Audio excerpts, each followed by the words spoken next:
the main thing that I want to explore with you today, and I think that is of useful to everyone, or it should be to everyone, I think. And if you're listening right now, this is for you. It is about how to recognize and interrupt automatic reactions that we often have. And by doing that, we can make better decisions, especially when the stress is high. So, and Greg, this is my intention of exploring that with you. Give us a little bit of context as well before we jump into the more practical and useful stuff. But let's get a little bit of a preface of what it is that we're talking about, the automatic reactions and autopilot and that. Yeah, absolutely. Happy to jump in there. I feel like I'm taking on the near impossible task of trying to convince people that mindfulness is actually useful and not just some buzzword that people use on social media to try and sell you something. And so it's my goal today to save you and your listeners thousands of dollars on mindfulness seminars, because you don't actually need someone to, charge you $1,000 to explain what mindfulness is, because I'm going to tell you what it is for free. But before we get there, to your point about autopilot, it's a term I like to use because typically in the mindfulness literature, I see mindlessness, which makes us all sound crazy, which I don't particularly like. So I prefer the term autopilot. And it's essentially this idea that we are acting without really thinking. We're just acting habitually, automatically, because we don't really need to consciously think about what it is that we're doing. And sometimes this is a useful tactic. For example, for people that aren't watching any video, I have a button-down shirt on. When I put it on this morning, I wasn't thinking about, how to fold the shirt so I could get the button through the hole. And I just did it. And there's nothing wrong with that. Autopilot can save us a lot of time. The problem is when autopilot ends up taking over for a lot of our bigger decisions in life. I'm not aware of what I'm thinking, what I'm feeling, and how this may impact a relationship, a business decision. So I just automatically go with whatever the gut is. That can get us into trouble, especially if the decision or the reaction we have is more emotionally charged, or if it's based off a thought that is erroneous. So as an example that I like to give, let's say you're sitting in your office and Johnny walks by, and you know Johnny, and you go, "Hey, Johnny, how's it going?" And he just keeps on walking. What might be the first thought that pops into your head? Probably that he's very absorbed into something in his mind and he's really not paying attention to anything around him. That's very generous of you. You are clearly someone who practices mindfulness. When I usually ask that question, it's Johnny is a jerk. Johnny is ignoring me. Johnny's mad at me. And so I might feel some kind of way about Johnny. I might feel upset with him. I might be nervous. I might be sad. And then my reaction is going to be, well, I'm going to ignore Johnny back. And, I'm just going to cause this conflict to keep going. Versus if I'm aware of what the situation is, which is, you said hi, he walked by, that's all you know. Well, now I can monitor my thoughts a little bit better. When you were talking about giving him the benefit of the doubt, it's not that we need to give everyone the benefit of the doubt. It's that our thoughts are based on the evidence in front of us. That's taking us off autopilot. And that's actually practicing mindfulness, which I teased earlier. Here is the simple definition. It's paying attention on purpose to the present moment, non-judgmentally. I'll say it again if anyone's taking notes. It's paying attention on purpose to the present moment, non-judgmentally. And by non-judgmentally, I mean focusing on the facts of the situation as they are, not as I want them to be. So in the case of Johnny, If I'm focusing on the situation and changing the facts, well, he walked by and didn't say anything because he's mad at me. I don't know that. All I know is that he walked by and didn't say anything. And so if I'm being more mindful about the moment as it is with the information that I have, he just walked by and didn't say anything. Now, it could be that Johnny is a jerk and he hates your guts. There might be some evidence for that, in which case, okay, we have new evidence. But absent that evidence, if we try and make the situation what it isn't, that could potentially get us into trouble. So the more that we can be grounded in the present, the more effective we're going to be at making decisions in our lives. So I'll pause there. Hopefully that kind of explains autopilot and mindfulness briefly. It sure does. And one thing I wanted to go deeper in the way you were describing the example is when Johnny passes by and does not greet me, and I have the thought that he is a jerk and he's ignoring me, or he hates me because of what I said or whatever. Those thoughts happen or come up automatically. So I think that is earlier you were saying you used the word mindlessness, then you rephrased, but I really like how it means that being unaware, basically.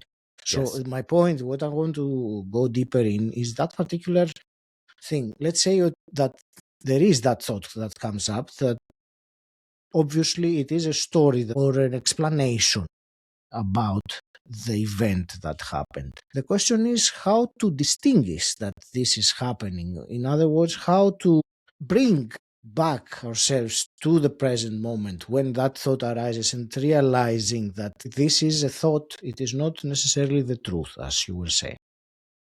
It's a great question. And what you're touching on is a term in a lot of mindfulness therapy literature, which is that idea of diffusion. Because a lot of times when we have a thought or an emotion, we tend to just attach to it like it is gospel truth. And sometimes it's true and other times it's not. I don't know about you, but I've certainly had thoughts that crossed my mind that are not true and not based in reality. And that's okay. It's natural for humans to have. It's just a matter of how do we, exactly what your question is, how do we distinguish what is true, what isn't, so that we can start to defuse from the thoughts that are not true? Well, first off, we have to start practicing mindfulness in small ways so that we can start to practice mindfulness in the large ways. I think for some reason in mindfulness circles, or at least people first starting to learn mindfulness, I should say, they tend to get this perfection mindset, where it's, okay, well, Greg just told me the definition, and now I need to go out and practice mindfulness everywhere. I need to execute it perfectly. And, if I screw up once or twice, well, then clearly it's not for me. We don't typically do that with other areas of our lives, right? I don't pick up a basketball and think I can play against LeBron James, or I don't go to the gym, for the first time in my life and think I can bench 300 pounds. We have to work our way up. And the same is true with mindfulness and being able to interrupt our autopilot. So one of the things that I encourage people to do is start small, and we start with our senses. So as an example, I wonder how, for all the listeners out there, the shirt feels on your skin right now. And if you're not wearing a shirt, go put a shirt on. But how does that shirt feel on your skin? And I suspect nobody out there was actually thinking about how the shirt felt on their skin until I said something about it. Again, it's not a bad thing. It's not like we're failures because we didn't think about that. It's just tweaking our thought pattern, tweaking our experience a little bit to be a little bit more grounded in the present. And we can start with all sorts of small things. How does this chair feel on my back? How do the shoes feel on my feet? If you want to do it a little bit more structured way, one activity I really enjoy is called 5 for 5. So for 5 minutes, you spend 1 minute for each of your senses. First minute, everything that you can see. Second minute, everything that you can hear. and then taste and touch and smell. I got to make sure I got all 5 there.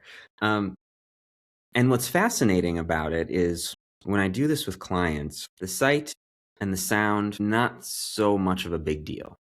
We can spend a minute identifying those things fairly easily. It's when we get to the taste and the smell. They'll kind of look around, they'll kind of look back at me and go, I don't have anything, Greg. I got nothing. And I sort of nudge them a little bit and I go, just sit with it. Just see what you can come up with. And inevitably, they give themselves permission to sit for 5, 10 seconds. They start to come up with some things. Well, actually, no. Now that I'm thinking about it, I can think about the coffee that I just had or, the eggs I had this morning. And now they're starting to flex those mindfulness muscles. Imagine what their daily lives could look like if they did this activity once a day for a week or 2 weeks or a month. They would be far more mindful of their senses. Once they practice that, they can start to build that out into other experiences. I had someone tell me the other day just about how when they drive, they just keep the radio off. They just kind of experience the drive as it is, or they go for a walk and they leave the phone at home and just be in the moment. And maybe the mind starts to wander, and that's okay. Just gently bring it back. We don't need to call ourselves failures or, awful people. Just gently nudge ourselves back to the present. Once we've built up these skills, we can then start to be more mindful around our thinking. We can then start to be more mindful around our emotions so that when we are having thoughts about Johnny is such a jerk, hold up, pause. Could be that he's a jerk.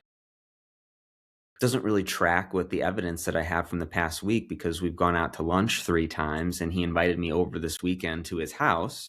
So is this thought actually true, or is this thought being influenced by maybe some stress in my life, maybe an emotional experience that is negatively influencing my view of Johnny?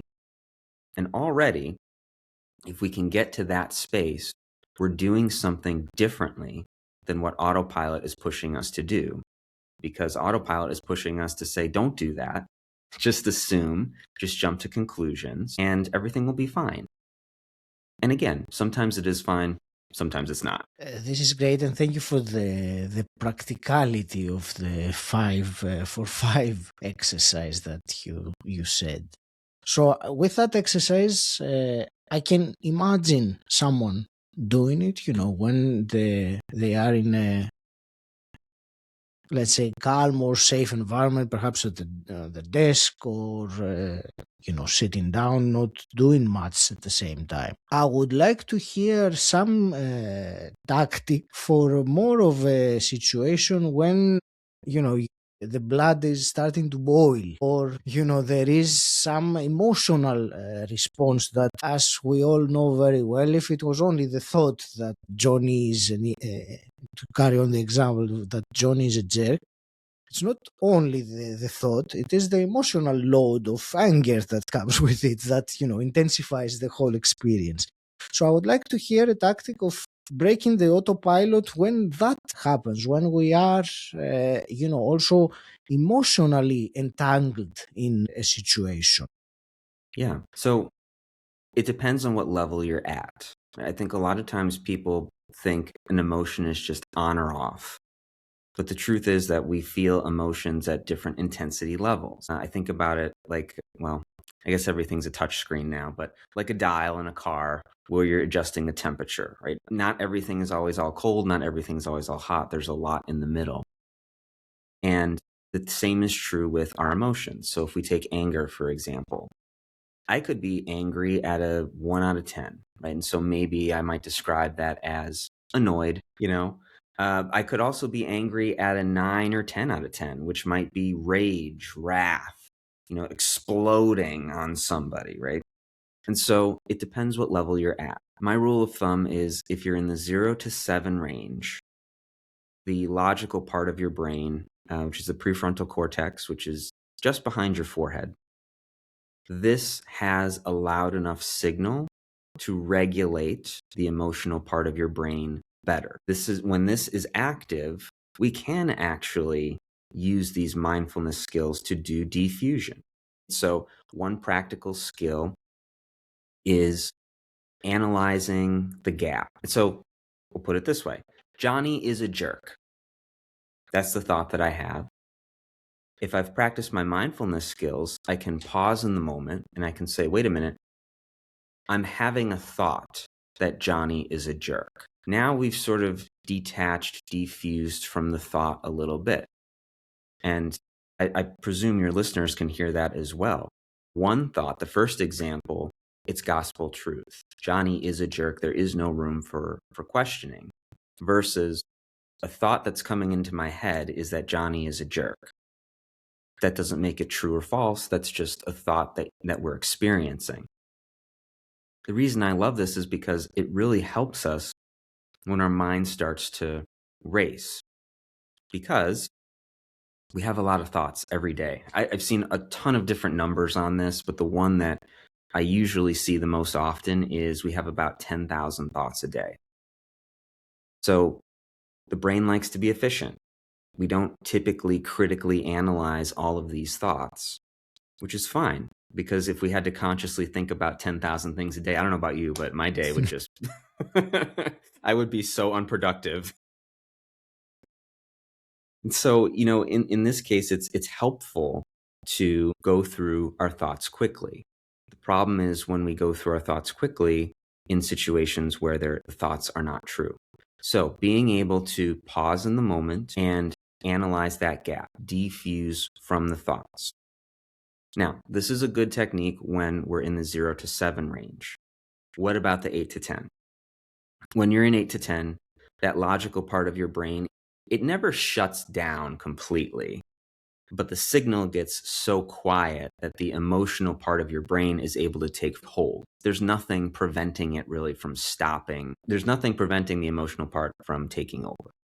And so we've all had this experience, I presume, where we start to see red, especially if it's anger, and we just unload on somebody, even if all of our beliefs about the situation are completely erroneous. It doesn't matter. You can't logic with someone in that moment. It's kind of like telling someone who's very upset, well, just calm down. It's going to be fine. I don't think that's ever worked for anybody. And so the same is true here. When you find yourself in 8 to 10, we need to actually use our physical body to bring the emotions down. And one of the best techniques is tipping the temperature. I love this technique because it's very quick and I think very practical. And this technique uses the dive response to our advantage. For those that are unfamiliar with the dive response in name, you're probably familiar with it in practice. And it's that idea of, I'm going to jump into a pool of cold water. What tends to happen when we jump into a pool of cold water? Well, of course, we're not really thinking about what came before, what we need to do after. The body gets sent into shock, and we're just trying to kind of survive and get out of that cold pool of water. We can take this reflex and use it to cool the body down, which then cools the emotions down. So I presume everyone here works at a place that has some sort of form of running water. If you find yourself in the 8 to 10 range, man, I'm getting so angry with Johnny. I cannot believe he insulted me that way. I'm going to give him a piece of his mind. First, I'm just going to go splash some cold water on my face just for a few seconds. Or one technique, of course, it doesn't have to be ice cold. And of course, it depends on, whatever your lung capacity is, your medical conditions. But you can use a bowl of cold water, not freezing, just cool, and submerge your face in it for about 30 seconds. And I know that doesn't sound like a long time, but if you and I sat here not talking for 30 seconds, man, it would feel like a really long time. And the same is true if we were to put our face in cold water. Now, maybe you don't want to do that. Maybe you have a cold compress. You can put that on your forehead. You can put that on the back of your neck. Leave it there for 30 seconds. Because of the shock of the cold of the water, that's going to start to calm the body down, because we're going to get hot, especially if it's anger that we're feeling. It doesn't have to be anger, it could be fear. When we start to cool the body down, the emotions are naturally going to come down. So maybe that 9 becomes a 7. Well, a 7's not comfortable. I don't enjoy being angry at Johnny at a 7 out of 10, but a 7 is low enough that the logical part of my brain can start to get a little bit louder. And so maybe then I can start to check that gap that I was saying earlier, start to defuse from the thought that I'm having. I hope that all makes sense. I was talking quite a bit. It makes complete sense, and I liked very much the range, between 1 and 10, about or 0 to 10, the emotional range, and the cutoff of 7, because I had never thought of it in such a way. It does make sense. I have found personally cold to be very effective in the terms of a cold shower, which of course is not as practical to do. You can't do it anywhere. Sure. But when I'm at home and I had the opportunity, I saw that there is a very quick, if not instant, change in the emotional state or the inner dialogue loop or whatever else is happening. You said earlier, and using the physical body generally, and I think the same is if I go out for a run or something like this, or if I start jumping up and down, this breaks the or lowers that number that you were saying earlier. And I suppose there's no harm in doing that, even if we're not at 8. If we feel like this would help do a 5 easier down, I think it's always good to utilize. And I'm only saying that because I think sometimes we overestimate the importance that we have to bring to use the mind in order to control the mind, somehow. And there are so many beautiful tools: the body, the cold, the breathing. You touched on it. There are so many other tools that one can use to actually help the mind, observe the mind, if I can put it like that. Yeah, no, absolutely. And I agree with you wholeheartedly that if there's something else that helps calm those emotions down, I mean, going for a walk, going for a run. I mean, if you're able, 30 jumping jacks even can be enough maybe to get some of that emotion out, especially if it's high, which then brings you down enough to have that logical part of your brain come back online. Hey, I'm all for it. And one other thing I will bring up again, you mentioned it, and it's so important. It comes up now for me. You said about mindfulness that to practice it in small steps or in small ways first, to build it up as a skill. And I'm just reiterating that because it is indeed something that you work on it over and over and over again, constantly. Yes. I mean, it's not like at some point you won't have to do that anymore. It is, the use of our will, our mental faculty to become present, despite whatever the mind is saying at that point. And I will now stop for a moment because I think I'm going to a completely different direction. But I don't know if you wanted to add something to No, this. but I think that's spot on, and that the practice is so important because autopilot runs our lives most of the time. And again, as I mentioned earlier, that's not a bad thing. It's just that sometimes it's not useful, and we can't get off autopilot if we don't practice. It's like I want to get good at playing the drums, but I practice 1 day a month. I mean, it might do something for me, but it's not going to help me out the same way as if I practiced 2 times a week or 4 times a week.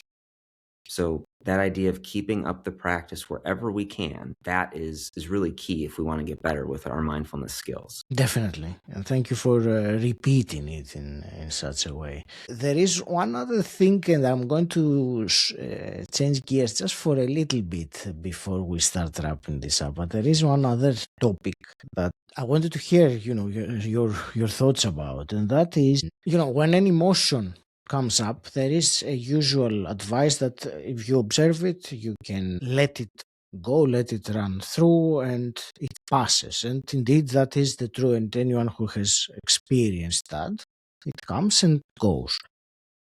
However, in the case of uncomfortable emotions, and we all can relate to it, whatever is their favorite flavor, in these cases, being able to sit through it and wait for it, observe it until it passes, can be challenging. I know we kind of touched on it earlier, but I wanted just your comment on this particular element as well. The difficulty sometimes to sit with the emotion and observe it rather than being, taken over by. It's a great question, and it's something that I deal with a lot in my practice, particularly with anxiety or even people who've gone through trauma or have PTSD. That emotion, those uncomfortable emotions, whether it's anger, envy, fear, whatever the case may be, we don't like to be uncomfortable. And there's no judgment around that. I don't particularly enjoy being anxious myself. Yet it's in pushing through and sitting with those emotions that growth can happen. Thinking about any kind of challenge that we've experienced in our lives, maybe it was tough in the moment, but when we look back on it, that challenge actually helped me grow in some way, even if it was just a tiny way. Even if it was just, I now know that that's something I don't ever want in my life. The challenge usually teaches us something, as long as we allow it to. And so the same is true with these difficult emotions, that if I'm sitting with, say, anxiety, which is just a clinical term for fear, I'm sitting with that fear at a 7 out of 10. I'm uncomfortable. And maybe I want to immediately go and do something else just to try and feel better. It's in these moments that I encourage people to keep in mind what their goals are.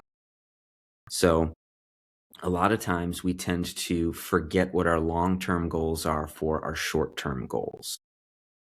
Or in other words, I forget about sort of the end goal for short-term comfort. So a classic example of this is, okay, I came home from a really long day of work and maybe I'm angry at a 6 out of 10 because of what happened at work. So I'm not raging, but I'm just really not in a great place. And I know what's going to help me is immediately going for that mint chocolate chip ice cream. And I'm just going to give myself a big old bowl of that. It's going to make me feel good in the moment because ice cream's delicious. Yet if my long-term goal is to get better at working through an emotion, or maybe even one of my long-term goals is to cut out sweets or try and lose a little bit of weight, I'm forgetting those goals because I'm uncomfortable and I just want to kind of get to that comfortable space.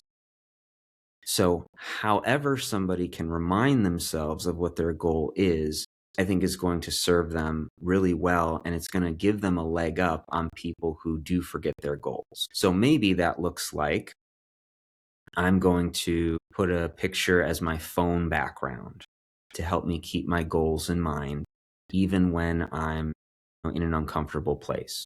Maybe this looks like setting calendar reminders or alarms on your phone. Maybe this looks like setting up your day in a different way so that you can accomplish your goals a little bit better. We were sort of talking about this before we started recording. I went to, for those that aren't watching video, I have this giant water bottle here full of water, and I often get comments on it like, what the heck is wrong with you? Why are you carrying around all this water? Well, I know myself in that when I start to get involved in something, I usually push away the need to get up and go refill my water bottle. So if I have a small glass or a small water bottle, I'll just go for, hours not drinking water, which isn't the best. So I decided to set up my day a little bit differently so that I can actually have the water when I need it. And the same is true with our lives and our emotions. It could be that maybe I know, this particular job I'm at right now, this particular project is stressful. I'm going to make sure that at the end of the day, I talk with a friend even though I'm feeling kind of anxious, I can have somebody there to help me out. I'm going to make sure that before I leave for the day, on my desk at home or on my sofa, I'm going to sit my journal so that when I come home, the first thing I see is going to be my journal because I know I'm going to come home anxious. And now I can sit down and I can write and just get it out. And even if it's just, you know, the same 4-letter curse word over and over and over and over again, at least it's getting something out so that I can work through the discomfort rather than immediately jump to the unhealthy coping skill of, say, ice cream or maybe going get a drink or whatever the case might be. Thank you for all this, also practical. Dr. Greg, where can someone that has been fascinated by this conversation can find out more about? Yeah, absolutely. So as mentioned, I'm a therapist by trade, a psychologist by trade. So the best place to find me is my practice website, Royal Oasis Psychotherapy Institute. But I didn't want to make everyone type that out. So it's royaloasispi.com. People can learn more about what I do, my therapy, philosophy. They can also check out various other projects that I do, my guided meditation podcast, the video streams I do. For example, I do a weekly series on dark psychology because everyone loves true crime these days. So I figured I'd throw my hat in the ring. So we talk about all the kind of dark stuff in the human mind, as well as silly stuff. So my wife and I stream games. So if you want to watch me get scared by zombies, the game that we just finished up, you can always take a look at that as well. That's very interesting. I want to thank you very much, Greg, for this conversation. I believe that there were plenty of tools or things, practical things that someone who has listened could pick their own of the one that they chose for different situations. But I think in the end, it is the goal is the same: is to regain control of our awareness, of realizing and becoming aware of the present moment, of what is happening in our experience right now. I want to wish you all the very best with your mission and keeping on helping people with these things, because everything happens through our mind. It is our mind which is the state of our mind will determine how our life is. So it's very important and useful what you offer. I will leave it to you for your final parting words and any message you want to share with someone who has listened to us so far. Yeah, well, thank you for the well wishes. And again, thank you for having me on. It's been a pleasure. I guess the final message I have for anyone out there is that you actually have more power than you think. And even though it can feel like our emotions or our thoughts are running our lives, you can actually be in control. And maybe it's not all going to change in one day, but if you take a small actionable step today, you can in fact start to reclaim your power and live the life that you want. So I encourage you, take that step today.